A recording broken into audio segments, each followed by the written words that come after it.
Good morning. Siya pala meron tayong bagong pasyente dito. Na mild stroke si tatay. Tinamaan niya is left side.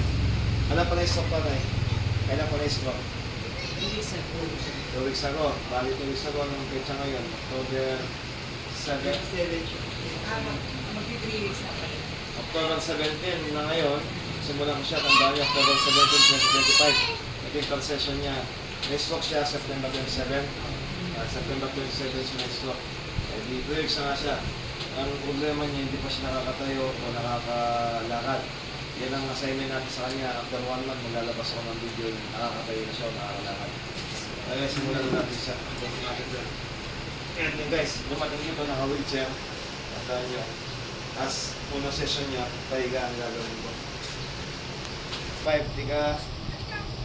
Dati kami gusto, hindi ka palit. Lipat kami sa... Ngayon, San Fernando. Ngayon guys, dito session namin. Kasi palit 25. Kaya tangan ko yung ulat sa ganyan. Hindi guys, i-update ko kayo sa mga ibang session namin. Yan guys, good morning. Ito, pangalawang session na namin ni Kuya. Kung matatandaan nyo, ito yung naka-wheelchair. Simulan na tayo. Ating at least ngayon, nasa magandang tigas na ngayon, nakaupo. Hindi yung paigaan o naka-wheelchair. Sige. Tandaan nyo, pangalawang session namin ngayon to. 1 month.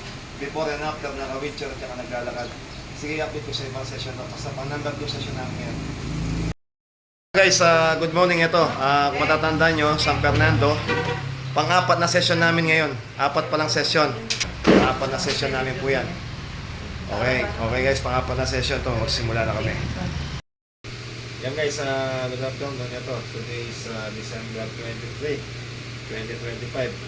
Si Kuya, naka pang 13 o 14 session. Di ba nakamali pang 14 session niya.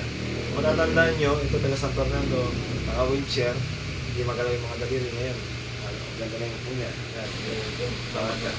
Dati naka-wheelchair yan guys. Ayan, bigyan mo. Yan guys, dati naka-wheelchair. Ayan, lahat yan. Yan mga dati naka-wheelchair yan.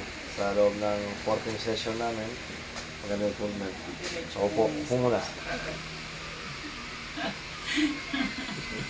Dapat ang kita-kita tune up. Sa loob ng 14 na session, marami ba nagbago? Halos lahat nagbago.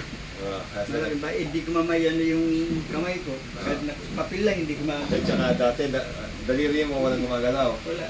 At, Hindi ko yung, madampot. at saka naka-wheelchair ka lang. Oo, dumating ako dito, naka-wheelchair. Hindi makatayo, hindi makalakad. Pag-uwi ko, naglakad na ako. Yan guys, 14 session. I-release ko na to.